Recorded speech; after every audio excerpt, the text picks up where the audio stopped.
제자들은 두려움, 우울, 불안에 잠겨 있었어요. 예수님의 죽음으로 리더를 잃고 자신들도 위험에 처해 있기 때문입니다. 이런 상황에서 아무리 노력한다 한들 바뀌는 건 없잖아요. 그때 인간은 절망 속에 빠져듭니다. 아무것도 할 수 없는 거죠. 우울한 거죠. 그래서 문을 잠가놓고 있는 거예요. 우울증을 겪고 있거나 삶의 우울함으로 힘들어하는 분들 보면 이와 비슷해요. 문을 잠가놓고 있는 거죠. 아무것도 할 수 없으니까. 그런데 예수님께서 오십니다. 한가운데 서십니다. 그리고 말씀하시죠. 평화가 너희와 함께.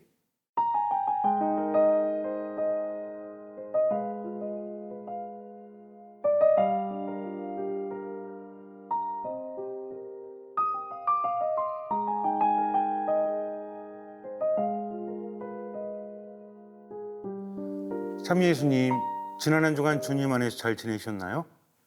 저는 최왕진 라파엘 신부입니다. 듣마 신부라고도 하지요. 듣는 마음 신부. 제가 여러분에게 인사를 드릴 때 주님 안에서라는 말씀을 자주 드리는데 그것이 가장 중요합니다.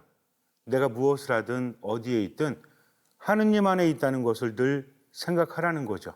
그래서 하느님의 말씀을 듣고 지금을 살아간다. 나의 생각과 나의 감정과 행동을 하느님께 드린다는 마음으로 지금을 살아가신다면 하느님께서는 나와 함께 하십니다. 하느님께서는 인간을 참 기가 막히게 만드셨습니다. 인간은 굉장히 뛰어난 존재죠. 그런데 아무리 뛰어난 기기라고 할지라도 연결이 되어 있지 않으면 우리 스마트폰도 마찬가지죠. GPS하고 연결이 되어 있지 않으면 그 기능을 제대로 활용하지 못합니다. 마찬가지죠. 하느님께서는 인간을 기가 막히게 만드셨고 세상을 살아가는데 필요한 것을 주셨습니다. 하지만 하느님과의 관계가 끊어져 버리면 모든 것들이 망가지고 말죠. 특히 인간의 뇌는 살아가는 데 굉장히 중요한 역할을 합니다. 뇌가 어떤 특성인지 아는 것을 단순히 과학적인 측면이 아니라 하느님과의 관계 안에서 우리가 알 필요가 있어서 아주 조금 말씀드리도록 하겠습니다. 인간의 뇌는 공백을 싫어한다고 합니다. 그래서 뭔가 비어있는 것을 싫어하기 때문에 계속 채우려고 하죠. 이것을 공백 혐오 또는 인지적 불확실성 회피라고 부르는데 말은 어렵지만 사실 어려운 게 아니죠. 늘 뭔가가 차 있어야 한다는 겁니다. 그래서 정보가 부족하거나 모호한 상황을 굉장히 불편해합니다. 무조건 채우려고 하는 거죠. 그래서 사람들은 어떤 불확실한 상황에서 패턴을 찾거나 의미를 부여하거나 심지어 잘못된 결론을 내리더라도 공백을 채우려고 한다는 것이죠. 물론 이런 생각을 할 수 있죠. 가끔 멍하니 있을 때가 있지 않은가. 아무 생각 없이 멍하니 있다. 그런데 사실 이때가 뇌가 풀 가동하고 있는 것입니다. 뇌회로는 활발히 작동하고 있고요. 이것을 디폴트 모드 네트워크라고 하는데 한마디로 뇌는 쉬지 않고 끊임없이 생각을 한다는 겁니다. 사실 어떤 행동을 할 때는 뇌가 많이 작용할 수 없잖아요. 여러분들 한번 해보세요. 걷거나 뛰거나 행동이 많아질수록 뇌는 많은 활동을 하지 못합니다. 그런데 가만히 있으면 뇌가 풀 가동되는 거예요. 행동에 들어가는 에너지가 뇌에 몰린다고 생각하시면 편해요. 그래서 가만히 멍하고 있을 때 많은 것들을 정리한다, 재구성한다 이렇게 생각하시면 돼요. 그래서 멍하니 있는 상태에서 자아 성찰, 과거 회상, 미래 상상, 감정 정리, 창의성이 발휘되는 긍정적인 순간입니다. 즉 겉으로는 멍해 보여도 머리 안에서는 정리와 통합, 재구성이 일어난다는 거죠. 어쨌든 정리되고 뭔가 새롭게 하는 그런 시간이라는 겁니다. 그런데 사실 뭔가 불안한 생각이 들거나 두려운 생각이 들 때 뇌는 정리할 수가 없어요. 그 순간에 많은 에너지를 허비하기 때문입니다. 그래서 멍한다라는 것은 나쁜 것이 아니에요. 우리가 세상을 살아가면서 끊임없이 생각을 해야 되잖아요. 뇌가 공백을 싫어한다면 어떤 생각이 들어차 있는데 긍정적인 생각과 부정적인 생각이 있다?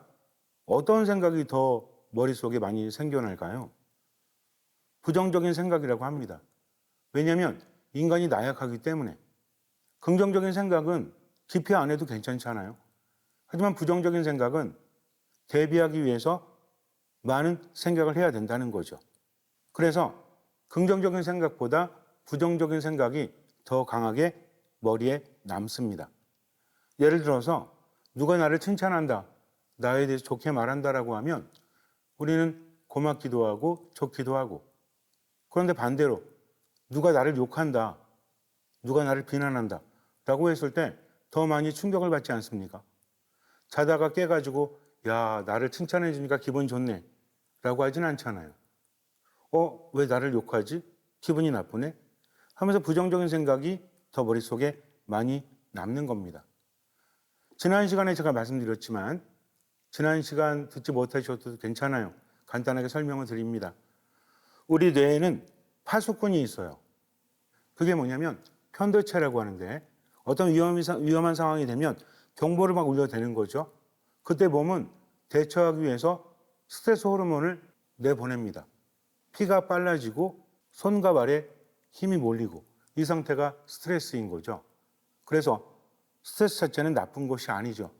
이것이 장시간 지속될 때 우리 몸을 해치기 때문에 나쁜 겁니다. 어쨌든 살아가면서 우리 나약하기 때문에 긍정적인 상황보다는 부정적인 상황에 민감할 수밖에 없다. 그래서 부정적인 생각이 계속 머릿속에 남아있다는 겁니다. 또 문제는 뭐냐면 이게 습관이 된다는 거죠. 부정적인 생각을 계속 하게 되면 습관이 되어가지고 어떤 일이 있을 때 긍정보다는 부정적으로 흐를 확률이 크다는 겁니다. 그래서 문제라는 거죠. 정말 문제는 부정적인 생각이 많아지면 몸이 스트레스를 받고 마음도 힘들어지고 그러면서 에너지를 잃어버린다는 겁니다. 그래서 심리학자들, 뇌과학자들 또 삶에 대한 많은 강의를 하는 분들은 이렇게 얘기를 해요. 긍정적인 생각을 많이 해라. 뇌는 공백을 싫어하니까 긍정적인 생각을 많이 하면 부정적인 생각이 사라질 거고 생각을 많이 하지 않으면 마음이 편해지고 몸도 편안해질 거다라고 이야기합니다. 고개가 절로 끄덕거려지는 그런 말들이죠. 우리는 노력합니다. 많은 생각하지 않으려고, 긍정적인 생각을 하려고. 그런데 힘든 순간이 되면 모든 것들이 무너지고 말죠. 머릿속의 파수꾼은 계속해서 경종을 보냅니다. 아무리 달려도 소용이 없어요. 왜냐하면 만에 하나 조금이라도 위험한 상황에 노출이 되면 돌이킬 수 없는 그런 상처를 받을 수도 있기 때문에 아무리 마음을 다스린다고 할지라도 그 경종은 계속 울려대는 거죠. 그래서 더 힘든 겁니다. 세상을 살아갈수록 나이가 들수록 긍정적으로 살아야 된다는 것을 아는데 잘 안 되니까 또 여기에 스트레스 받는 거죠. 삶이 점점 우울해지고 화가 나기도 합니다. 그럼 왜 그러는 걸까요? 하느님께서는 인간을 잘 만드셨는데 세상을 살아가다 보니까 모든 것들이 변화되잖아요. 변화된다는 것은 위험 요소도 많다는 거죠. 그렇기 때문에 힘들 수밖에 없어요. 고린토이서 4장을 보면 우리를 질그릇이라고 표현합니다. 질그릇 안에 보물을 담고 있다는 거죠. 질그릇은 뭐죠? 깨지기 쉬운 거잖아요. 우리는 나약합니다. 그렇기 때문에 인간적인 노력을 해도 끊임없이 머리에는 부정적인 생각이 든다는 거죠. 루카복음 24장 36절을 보면 이런 내용이 나와요. 36절부터 45절까지 내용인데 예수님께서 돌아가신 다음에 제자들은 유다인들이 두려워서 모두 문을 잠궈놓고 숨어 있었어요. 왜냐하면 유다인들이 그들도 죽이려고 하기 때문입니다. 그때 예수님께서 나타나시는데 제자들은 두렵기 때문에 문을 잠가놓고 있었거든요. 그런데도 불구하고 예수님께서 나타나십니다. 한가운데 서시며 평화가 너희와 함께 라고 말씀하세요. 제자들은 깜짝 놀랐죠. 돌아가셨던 예수님께서 살아나셨기 때문에 예수님을 알아보지 못해요. 그래서 유령을 보는 줄로 착각을 합니다. 그때 예수님께서 말씀하세요. 왜 놀라느냐? 어찌하여 너희 마음에 여러 가지 의혹이 있느냐? 내 손과 내 발을 보아라. 바로 나다. 나를 만져보아라. 유령은 살과 뼈가 없지만 나는 너희도 보다시피 살과 뼈가 있다. 예수님께서는 제자들의 나약함을 알고 계셨다는 거죠.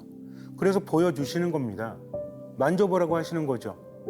인간은 그럴 수밖에 없어요. 무엇을 보느냐, 무엇을 느끼느냐, 무엇을 듣느냐에 따라서 영향을 받을 수밖에 없다는 거죠. 요즘 날이 좀 더워졌어요. 많이 더우니까 몸이 힘들고 마음이 힘들고 정신이 힘들죠. 이렇게 인간은 영향을 받을 수밖에 없다는 겁니다. 이걸 예수님께서 누구보다 잘 아시는 거죠. 그래서 루카복음과 요한복음 20장을 묵상해 보면 제자들의 상태와 예수님께서 어떻게 하시는지를 알 수가 있는데, 여기서 예수님께서는 그들에게 보여주시고 만져보라고 하십니다. 그리고 그들의 마음을 여셔서 말씀을 잘 이해할 수 있도록 도와주신다는 거죠. 제자들은 두려움, 우울, 불안에 잠겨 있었어요. 예수님의 죽음으로 리더를 잃고 자신들도 위험에 처해 있기 때문입니다. 이런 상황에서 아무리 노력한다 한들 바뀌는 건 없잖아요. 그때 인간은 절망 속에 빠져듭니다. 아무것도 할 수 없는 거죠. 우울한 거죠. 그래서 문을 잠가 놓고 있는 거예요. 우울증을 겪고 있거나 삶의 우울함으로 힘들어하는 분들 보면 이와 비슷해요. 문을 잠가 놓고 있는 거죠. 아무것도 할 수 없으니까. 아무도 들어갈 수가 없어요. 자신도 열 수가 없고요. 그런데 예수님께서 오십니다. 한가운데 서십니다. 그리고 말씀하시죠. 평화가 너희와 함께. 예수님께서는 제자들에게 평화를 주십니다. 돈이 아니에요. 권력이 아니에요. 지금 제자들은 죽음의 위험에 처해 있는데 예수님께서는 평화가 너희와 함께 라고 말씀하시는 거죠. 정말 필요한 것은 평화입니다. 현대를 살아가는 우리도 마찬가지죠. 아무리 돈이 많다고 할지라도 권력이 높다고 할지라도 평화가 없다면 의미가 없죠. 그렇다면 평화란 무엇일까요? 사전적인 의미로 평온하고 화목한 상태라고 말합니다. 우리는 어디서 평화를 느끼죠? 마음으로, 정신으로. 우리가 느끼는 평화라는 것은 몸의 평화입니다. 정신의 평화고 마음의 평화고 영적인 평화라는 거죠. 이것을 추구하기 위해서 돈을 벌고 노력을 하면서 살아가는 겁니다. 우리가 추구하는 모든 것들은 사실은 몸의 평화, 정신의 평화, 마음의 평화, 영혼의 평화를 위해서라는 거죠. 그런데 문제는 뭡니까? 세상이 너무나 빠르게 변화되기 때문에 그런 변화 속에서 어떻게 해야 하면 평화를 누릴 수 있는지 알 수가 없어요. 그래서 많은 전문가들과 상의를 하기도 하고 연구를 하기도 합니다. 몸의 평화를 위해서, 정신의 평화를 위해서, 마음의 평화를 위해서 노력을 하죠. 어느 정도 효과는 있습니다. 그런데 문제는 모든 것들이 변한다는 거죠. 그렇다면 진정한 평화는 무엇일까요? 아무런 고통도 없고 어려움도 없는 그런 상태가 평화일까요? 어떤 미술 작품이 전시가 되었습니다. 사람들이 그 앞에 서서 계속 보고 있는 거예요. 많은 작품들이 있었는데 유독 그 작품이 사람들의 눈길을 끌었습니다. 제목은 평화라는 것이었는데 그 그림은 좀 이상했어요. 왜냐하면 제목은 평화인데 폭풍우가 치는 바닷가를 그리고 있었거든요. 밤이었습니다. 엄청나게 많은 바람이 불어가지고 파도가 높게 치고 있는, 거기에 바위가 있고요. 바닷가인데 그 바위 틈에 둥지가 하나 있었어요. 그 둥지에 새가 있었습니다. 위태위태했죠. 그 둥지가 밝게 빛나고 있어요. 그림으로 표현을 한 겁니다. 거기에는 어미새가 있었고 어미새 날개 밑에 아기 새들이 있었어요. 어미새는 잠을 자지 않아요. 아기 새들은 잠들어 있습니다. 도대체 무엇이 평화였을까요? 그 아기 새들의 표정을 보면서 평화로움을 느낄 수 있었습니다. 폭풍우가 치고 상황은 안 좋은데 아기 새들은 엄마 때문에 편히 쉴 수 있었다는 거죠. 저는 이런 시편의 구절이 떠올랐어요. 당신 깃으로 너를 덮으시어 내가 그분 날개 밑으로 피신하리라. 그분의 진실은 큰 방패와 갑옷이라네. 시편 91장 4절의 내용인데 바로 이것이 아니겠습니까? 하느님께서 우리를 덮으시면 아무리 상황이 안 좋다고 할지라도 하느님을 느끼는 거죠. 인간은 눈에 보이는 거에 약할 수밖에 없어요. 귀에 들리는 것에 약할 수밖에 없고 맛보는 것에, 냄새나는 것에, 만져지는 것에, 만지는 것에 약할 수밖에 없다는 거죠.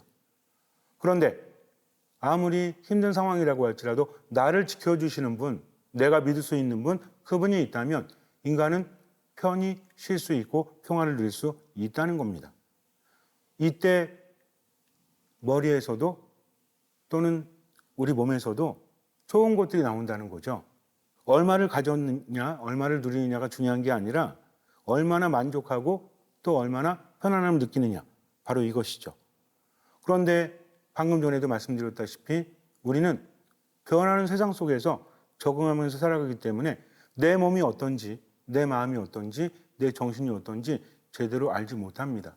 그저 막연하게 평화를 추구하는 거죠. 그런데 하느님께서는 이런 나를 나보다 더 잘 아시죠. 그래서 이렇게 말씀하십니다. 참새 2마리가 단돈 한 입에 팔리지 않느냐. 그러나 그런 참새 한 마리도 너희 아버지께서 허락하지 않으시면 땅에 떨어지지 않는다. 아버지께서는 너희의 머리카락까지도 낱낱이 다 세워두셨다. 그러니 두려워하지 마라. 너희는 수많은 참새보다 훨씬 더 귀하다. 마태복음 10장 29절부터 31절까지 내용인데요. 여기서 예수님께서 말씀하시죠. 아버지께서는 머리카락까지도 낱낱이 다 세워두셨다고. 인간의 머리는 어떻죠? 빠지고 새로 나고 빠지고 새로 나고. 여러분들 자신의 머리카락 수가 얼만큼인지 헤아려 보셨나요? 헤아려 본다고 해도 의미가 없죠. 왜?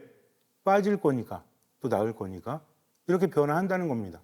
그런데 하느님께서는 이것까지도 세워두셨다는 거죠.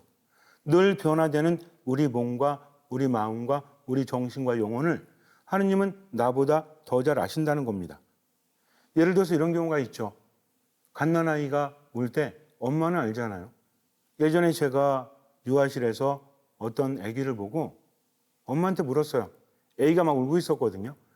아이가 배가 고픈가 봐요. 그랬더니 엄마가 말하기를 아닙니다, 신부님. 애가 지금 방금 전에 응아를 했어요. 그래서 불편해서 그래요. 라고 말해요. 그 다음에 가서 아이가 또 울길래 며칠 지나서 아이가 또 울고 있네요. 그랬더니 엄마가 이번에 말하기를 이번엔 배고파서 그러는 거예요. 엄마는 왜 알죠? 아이를 계속 지켜보기 때문입니다. 엄마가 아이를 낳았고 아이가 자라는 과정을 계속 살펴보기 때문에, 보살피기 때문에 잘 알고 있는 거죠. 우리도 마찬가지입니다.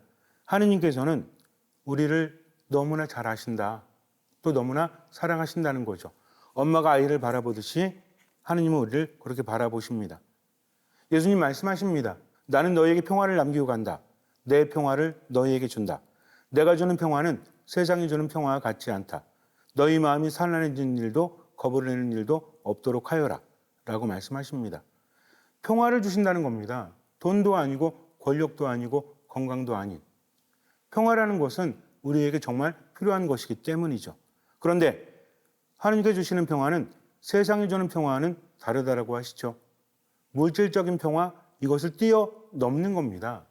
영적인 평화라는 것은 그저 영적인 것만을 주신다는 것이 아니라 모든 것을 아우르는 거죠.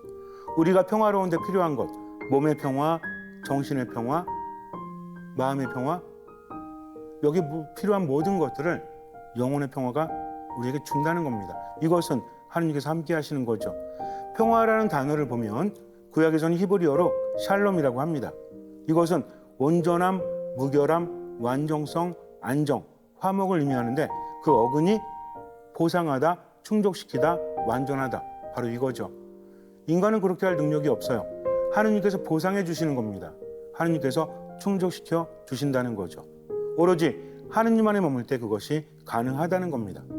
우리가 만들어가는 것이 아니라 하느님께서 주신다는 거죠. 중요한 거는 그분을 신뢰하는 겁니다.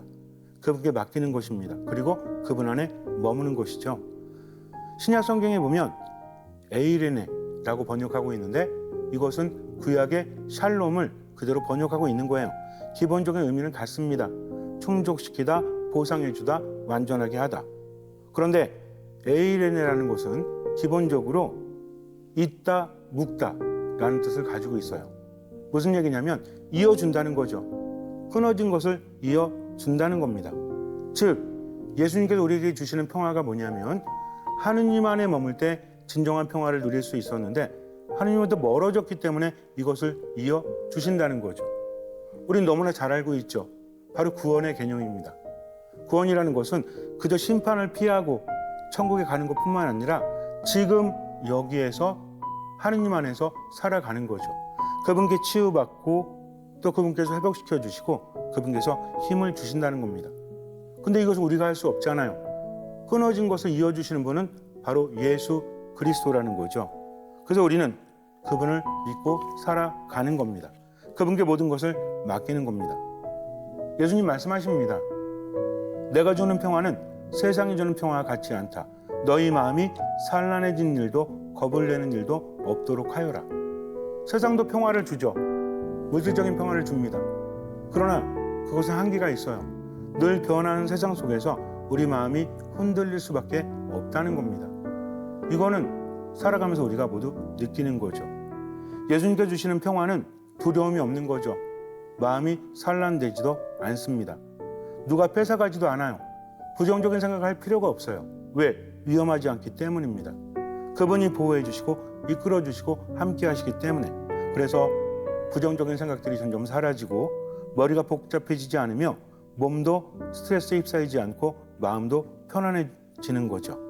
이것이 바로 영적인 평화인데 이것은 하느님 안에 머물 때만 받을 수 있는 겁니다.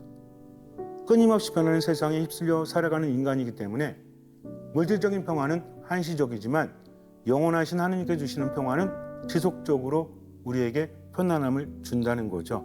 이것은 하느님과 연결되어 있기 때문입니다. 하느님께로부터 모든 것을 얻을 수 있다는 거죠. 그런데 이 평화를 예수님께 주신 거죠. 이런 생각을 할 수 있습니다. 내가 세례를 받고 성당에 나오면 이미 평화를 받은 게 아닌가. 근데 몸도 힘들고 마음도 힘든데 이건 뭐지? 라는 생각이 들 수 있어요. 예수님 말씀하십니다. 내가 세상에 평화를 주러 온 줄로 생각하지 마라. 평화가 아니라 칼을 주러 왔다 라고 하세요. 마태복음 10장 34절에서 갑자기 말이 바뀌는 거죠. 평화가 아니라 칼이라고 합니다. 이것은 무엇일까요? 진정한 평화를 누리기 위해서 끊어버려야 될 것이 있다. 우리가 언제 평화를 누릴 수 있다라고 했죠? 하느님 안에 머물 때. 예수님의 말씀을 듣고 그것을 살아갈 때. 그런데 그 말씀을 따르는데 방해되는 것들이 있다는 겁니다. 이것을 끊어버리라는 거죠. 예를 들어서 이런 경우가 있죠. 경품으로 자동차를 받았어요. 몇 억이 되는 아주 좋은 자동차를. 그래서 갔습니다. 자동차를 등록하려고 하는데 등록비를 달래요.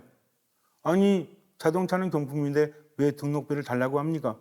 그럼 당연한 거 아니겠습니까? 자동차가 주어졌다고 할지라도 등록비는 내야 한다는 거죠. 이것도 내지 않는다면 그 사람 받을 자격이 없죠. 우리가 주님께로부터 평화를 받았다라고 해서 그냥 거저 주어진다. 이게 아닙니다. 거저 주어져도 무조건 좋은 것은 아니라는 거죠. 최소한의 노력은 해야 됩니다. 이것이 바로 그분의 말씀을 듣고 따르는 거죠. 신뢰하기 때문에 그렇게 할 수 있다는 겁니다. 즉 예수님 안에서 그분의 말씀을 듣고 온전히 맡길 때 내게 필요 없는 것들은 사라지고 평화를 누리는 데 있어서 필요한 것들은 채워지게 마련이라는 거죠. 이것을 받아들이는 것이 바로 신앙입니다. 세상을 살아가면서 진정한 평화라는 것은 하느님께로부터만 주어진다. 그 평화를 얻기 위해서 나는 노력을 해야 된다. 이것을 간단히 줄여서 듣는 마음이라고 표현하는 거죠. 늘 하느님 안에 머무십시오. 머문다는 것은 다른 것이 아니에요. 내 모든 것을 인정하는 거죠. 나는 나약하구나. 그러니까 끊임없이 부정적인 생각들이 내 안에 멈추지 않는구나. 그러나 이 순간 하느님을 바라보는 거죠. 그러면 생각이 편안해집니다. 분명히 말씀드렸지만 주변 환경이 안 좋다고 할지라도 무엇을 보느냐? 나를 힘들게 하는 상황을 보는 게 아니라 함께 하시는 하느님을 바라보는 거죠. 내가 너희에게 평화를 준다라고 하셨으면 그것을 믿는 겁니다. 그리고 그분 안에 머무르는 거죠. 하지만 걱정하지 마세요. 그분은 우리를 너무나 잘 아십니다. 노력을 하고 한계가 있다고 할지라도 나보다 나를 더 잘 아시기 때문이죠. 얼마나 편안합니까? 우리의 머리카락 숫자까지도 헤아려 두셨다는데, 그러니까 그분을 믿고 지금을 살아가는 겁니다. 내 생각과 내 감정과 내 모든 행동을 그분께 드리는 거죠. 할 수 있는 만큼 보이는 만큼 나머지는 맡기는 겁니다. 잠시 눈을 감으세요. 진정한 평화를 주시는 분은 오로지 하느님뿐이십니다. 변하는 세상에 휩쓸려 살아가는 우리는 나약한 존재이기 때문에 세상의 변화에 휘둘려 수많은 크고 작은 위협 속에서 부정적인 생각이 많아집니다.